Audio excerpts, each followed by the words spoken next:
نحمده ونصلي على رسوله الكريم اما بعد فاعوذ باللہ من الشیطان الرجیم بسم اللہ الرحمن الرحیم واقیموا الصلاة وآتوا الزکاة وارکعوا مع الراکعین اتأمرون الناس بالبر وتنسون انفسکم وانتم تتلون الکتاب افلا تعقلون واستعینوا بالصبر والصلاة وَإِنَّهَا لَكَبِيرَةٌ إِلَّا عَلَى الْخَاشِعِينَ الَّذِينَ يَظُنُّونَ أَنَّهُمْ مُلَاقُو رَبِّهِمْ وَأَنَّهُمْ إِلَيْهِ رَاجِعُونَ۔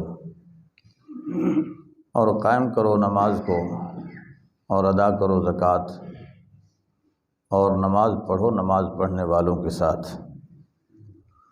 کیا حکم کرتے ہو تم لوگوں کو نیکی اور بھلائی کا، اور بھول جاتے ہو اپنے نفسوں کو، حالانکہ تم پڑھتے ہو کتاب؟ کیا بس تم سمجھتے نہیں ہو؟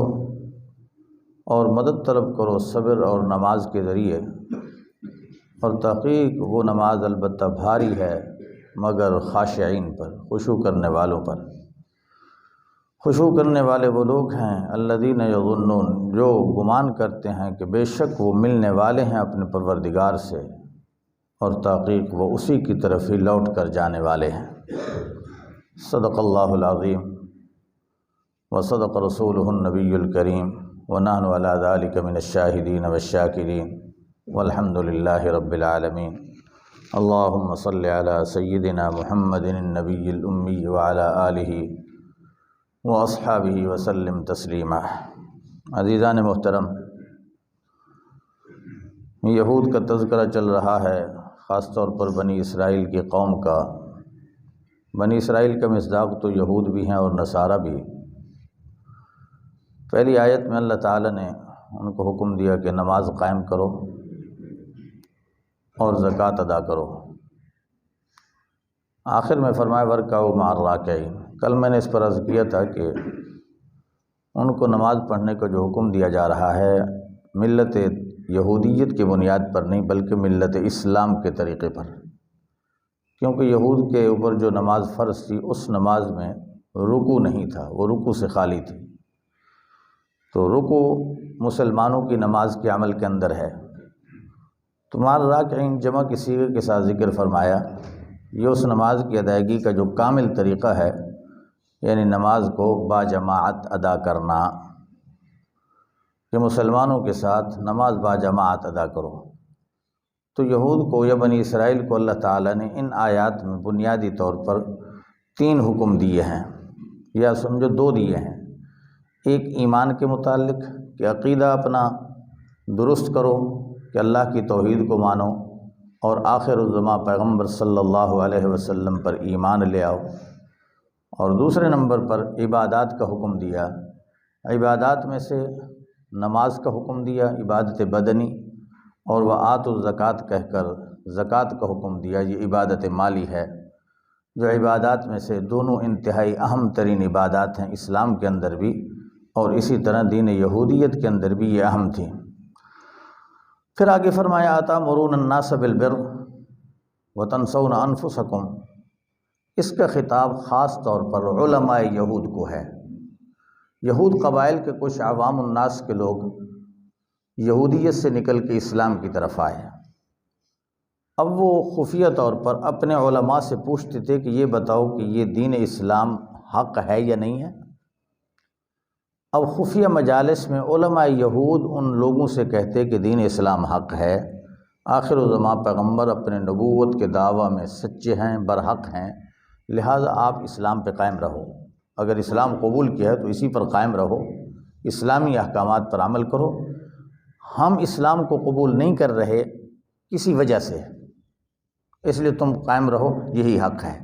تو اللہ تعالیٰ نے ان کو خطاب کر کے فرمایا اتأمرون الناس، کہ اچھائی اور نیکی کا لوگوں کو حکم دیتے ہو کہ تم کرو، وتنسون انفسکم، اور اپنے نفسوں کو بھول جاتے ہو۔ یہ کیسی حماقت ہے؟ جس نیکی اور بھلائی کا تم دوسروں کو حکم دے رہے ہو، کم از کم اس کو خود بھی تو اپناؤ۔ اب دیکھیں، اللہ پاک نے اس آیت میں ان کو دوسروں کو نیکی کرنے کے حکم سے روکا نہیں ہے، یہ تو ایک حق ہے کہ نیکی کا حکم جس میں جتنی طاقت ہے وہ دوسرے کو کرے، لیکن کم از کم اپنا بھی تو خیال کرے نا کہ میں بھی بدعمل نہ رہوں، میں بھی اس نیکی سے محروم نہ رہوں، بلکہ یہ نیکی جس طرح دوسروں کے اندر آئے اسی طرح میں خود بھی اس نیکی پر کاربند ہوں اور میں خود بھی اپنی زندگی میں اس کو اپنا لوں۔ تو اس چیز کا اللہ تعالیٰ نے حکم دیا۔ اب اس سے مراد علماء یہود بھی ہیں، اور عموم کے اعتبار سے دیکھا جائے تو ملت اسلامیہ کے علماء اور واعظین جو دنیا کو خیر کی نصیحت کرتے ہیں، بھلائی کی نصیحت کرتے ہیں، اچھے کام کرنے کی نصیحت اور تاکید کرتے ہیں، وہ ذرا اپنے گریبانوں میں بھی جھانک کر دیکھیں کہ ہم خود اس نیکی کو اپنانے والے ہیں یا نہیں۔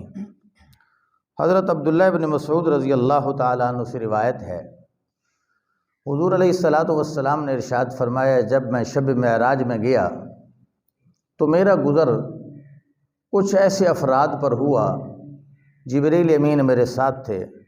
میں نے کیا دیکھا کہ ان افراد کے ہونٹ اور زبانیں جہنم کی قینچیوں کے ساتھ ٹکڑے ٹکڑے کی جا رہی ہیں، ان کو کترا جا رہا ہے۔ میں نے جبریل سے پوچھا، جبریل یہ کون لوگ ہیں؟ تو جبریل امین نے کہا، یا رسول اللہ، یہ دنیا کے وہ دنیا دار واعظ ہیں جو لوگوں کو تو بھلائی اور اچھائی کا حکم دیتے تھے لیکن خود نہیں کرتے تھے۔ آج ان کو یہ سزا مل رہی ہے کہ ان کی زبانوں کو جہنم کی قینچیوں کے ساتھ کاٹا جا رہا ہے۔ ایک دوسری روایت میں آتا ہے، حضرت انس رضی اللہ تعالیٰ عنہ سے منقول ہے کہ فرماتے ہیں کہ آپ صلی اللہ علیہ وسلم نے ارشاد فرمایا کہ آخرت میں جب اہل جنت جنت میں اور جہنمی جہنم میں چلے جائیں گے تو اہل جنت کچھ اہل جہنم کو دیکھیں گے اور ان سے پہچان ہوگی دنیا میں، ان سے پوچھیں گے، یار تم کیسے جہنم میں چلے گئے؟ تم تو بڑے اچھے لوگ تھے، ہمیں تم بھلائی کا حکم دیتے تھے، ہم نے تم سے وہ بھلائی سیکھ کر، نیکی سیکھ کر اس پر عمل کیا، اور آج ہم جنت میں ہیں اور تم جہنم میں پہنچے ہوئے، تو تمہارا جہنم میں جانے کا کیا سبب ہے؟ اللہ اکبر۔ حضرت انس فرماتے ہیں، حضور پاک صلی اللہ علیہ وسلم نے ارشاد فرمایا، وہ جہنم میں جلنے والے لوگ یہی جواب دیں گے، ہم جن نیکیوں کو تمہیں کہتے تھے کہ یہ نیکی کرو، خود اس نیکی کو نہیں اپناتے تھے، خود اس نیکی سے محروم رہتے تھے۔ میرے بھائیو، آج ہم دیکھیں، ہم لوگوں کو کہتے ہیں کہ نماز پڑھو، سود نہ کھاؤ، زنا نہ کرو، چوری نہ کرو، ظلم نہ کرو، دنیا کے حقوق نہ کھاؤ۔ یہ جتنے اچھائی کے افعال ہم دوسروں کو بتا رہے ہیں، ہم اپنے اندر ذرا جھانک کے دیکھیں کہ ہم ان اچھائیوں پر خود کتنے عمل پیرا ہیں۔ اگر ہمارا عمل ہے تو شکر کریں خدا کا کہ ہم صحیح صراط مستقیم پہ جا رہے ہیں۔ اگر اوروں کو تو حکم دے رہے ہیں، خود اپنی عملی کوتاہی میں اتنے مبتلا ہیں کہ ان نیکیوں سے دور ہیں، پھر فکر کرنی چاہیے کہ ہماری زندگی کے اندر کس طرح تبدیلی آئے گی کہ جن اچھائیوں اور نیکیوں کو ہم دوسروں کو کہہ رہے ہیں، کم از کم ہم اپنے اندر خود بھی وہ پیدا کریں اور اسی پر عمل پیرا ہوں۔ تو اللہ تبارک و تعالیٰ نے یہی چیز فرمائی، کیا تم لوگوں کو حکم کرتے ہو بالبر، نیکی کا، وتنسون انفسکم، اور اپنے نفسوں کو بھول جاتے ہو، حالانکہ تم کتاب پڑھتے ہو۔ اس کتاب سے مراد تورات ہے کہ علماء یہود تورات پڑھتے تھے، اس کے اندر واضحتاً رسول پاک صلی اللہ علیہ وسلم کے حق میں بشارتیں تھیں، ان کے اوصاف کمالات بیان کیے گئے تھے، وہ علماء یہود جانتے تھے۔ اس کی وجہ سے لوگوں سے کہتے ہیں کہ یہ نبی ٹھیک ہے، اس کی صفات برحق ہیں، اس کا دعوی نبوت برحق ہے، قرآن اللہ کی کتاب ہے، مان لو، لیکن خود نہیں مانتے۔ تو اس لیے فرمائے تم کتاب پڑھتے ہو، افلا تعقلون، کیا تم سمجھتے نہیں ہو کہ اس علم کو جاننے کے باوجود اس پر عمل نہ کرنا کتنا بڑا گناہ ہے۔ آگے پھر فرمائے وَاسْتَعِینُوا بِالصَّبْرِ وَالصَّلَاةِ، صبر کے ذریعے اور نماز کے ذریعے سے مدد طلب کرو۔ میرے بھائیو، اس آیت کریمہ میں اللہ تبارک و تعالی نے دو بیماریوں کی نشاندہی کی ہے اور دو اس کے علاج بتائے ہیں۔ توجہ سے ذرا بات سمجھنا، دو بیماریوں کی نشاندہی اور ان دو بیماریوں کا علاج کی تجویز فرمائی اس آیت کریمہ میں۔ علماء یہود جو دنیا کو تو کہتے تھے کہ آخر الزمان نبی کو مان لو، خود نہیں مانتے تھے، ان کے نہ ماننے کی وجہ میں اپنا ایمان نہ لانے میں دو چیزیں رکاوٹ تھیں، ایک حب جاہ، دوسرا حب مال۔ یہ دو بیماریاں ہیں، حب جاہ اور حب مال۔ وہ کہتے تھے آج اگر ہم آخری رسول کو مان لیں، ایمان لے آئیں، تو ہمارا اپنی قوم کے اندر جو رعب و دبدبہ ہے، جو ایک مقام ہے، یہ ختم ہو جائے گا۔ نمبر دو، اس عظمت کی وجہ سے ہمیں لوگ جو پیسے دیتے ہیں، ہماری مالی مدد کرتے ہیں، نذرانے ملتے ہیں، یہ تو سارے رک جائیں گے۔ اب پیسہ کا ملنا، دولت کا ملنا، یہ حب مال ہے۔ یہ دونوں انتہائی بری بیماریاں ہیں۔ ایک حدیث میں آپ صلی اللہ علیہ وسلم نے ارشاد فرمایا، حب الدنیا رأس کل خطیئۃ، کہ دنیا کی محبت ہر گناہ کی جڑ ہے۔ دنیا کی محبت ہر گناہ کی جڑ۔ اب ان علماء یہود کو ایمان نہ لانے کی بنیادی وجہ یہی بیماری تھی، حب جاہ بھی اور حب مال بھی۔ اس کی وجہ سے حضور پر ایمان نہیں لائے۔ اب اللہ تعالیٰ نے اس کا علاج بتایا۔ علاج کیا بتایا؟ فرمایا استعینوا بالصبر، صبر کے ذریعے سے اللہ سے مدد مانگو۔ صبر کیا ہے؟ حضرات اہل علم کے یہاں صبر کے دو معنی ہوتے ہیں۔ ایک ہے مصیبت اور تکلیف اگر دنیا میں کوئی مل جائے، مثلا بیماری مل جائے، مالی نقصان ہو جائے، ایکسیڈنٹ ہو جائے، بندہ مر جاتا ہے، کوئی بیٹا، بھائی، خاندان کا کوئی فرد مر جائے، یہ سب مصائب ہیں۔ مصیبت کو خندہ پیشانی کے ساتھ قبول کر لینا کہ اللہ کا فیصلہ ہے، لہذا میں اس پر راضی ہوں، اس پر دھاڑ و فریاد نہیں، چیخ و پکار نہیں، بے صبری کا مظاہرہ نہیں۔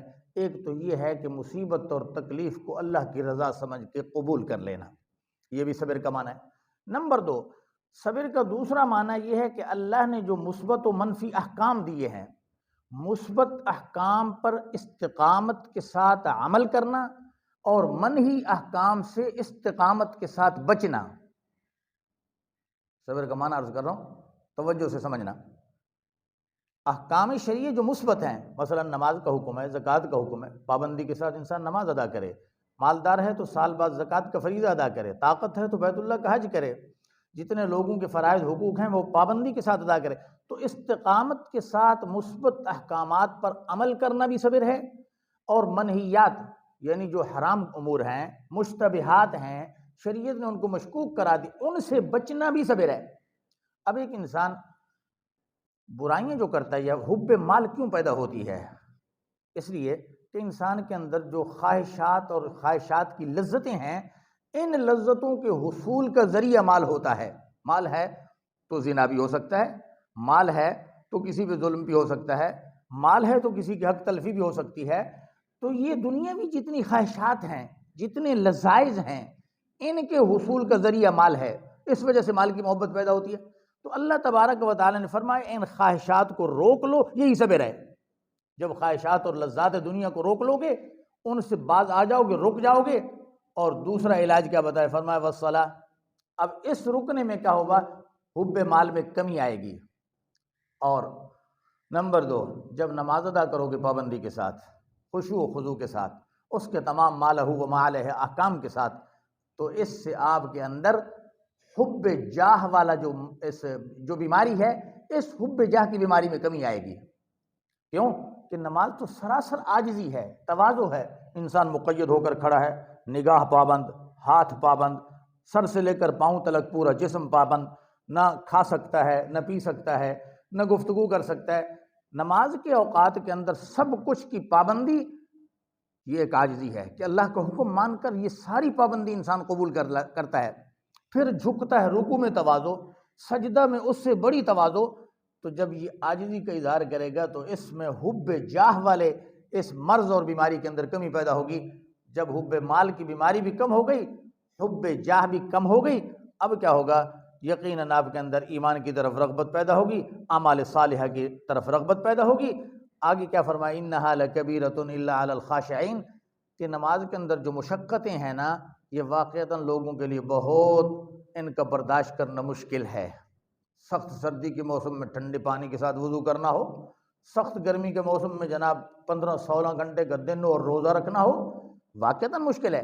لیکن اللہ فرماتے ہیں یہ مشکل ہیں، لیکن الا علی الخاشعین، جو خاشعین ہیں یعنی جن کے دل اللہ کی طرف ہر وقت راغب ہیں، اس کی یاد میں وابستہ ہیں، فرمایا ان کے لیے کوئی مشکل نہیں ہے، نہ نماز کی مشقتیں، نہ روزہ، نہ دوسرے احکامات شرعیہ، خاشعین پر ان پر عمل کرنا آسان ہے۔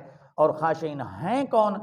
اگلی آیت میں ان کی تعریف فرمائے، الذین یظنون، جو یہ خیال رکھتے ہیں، انہم ملاقو ربہم، ہر وقت یہ استحضار ہے کہ یار ہم اپنے رب سے ملنے والے ہیں، ایک دن ہماری اپنے رب سے ملاقات ہوگی، وہ ہماری اس دنیا کی زندگی کا ہم سے حساب لے گا، اس لیے ہم سوچ سمجھ کر یہ زندگی گزاریں کہ کہیں اپنے پروردگار کے سامنے شرمندگی نہ ہو، کہیں اپنے پروردگار کے سامنے شرمندگی نہ ہو۔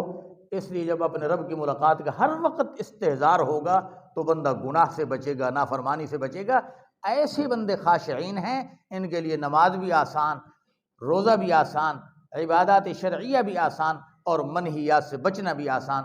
اللہ تعالیٰ سے دعا ہے اللہ ہمارے اندر بھی یہ صفات پیدا کر دے اور ہمیں کمال ایمان کی دولت سے نوازے، اور اس کے خلاف جو عادتیں ہیں یا صفتیں ہیں اللہ تعالیٰ ہم سب کی ان سے حفاظت فرمائے۔ وآخر دعوانا الحمد للہ رب العالمین۔